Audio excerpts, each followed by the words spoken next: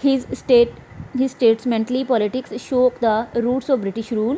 He left the Congress.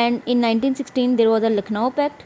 In December 1960 the Muslim League and the Congress agreed to hold simultaneous public meetings in Lucknow.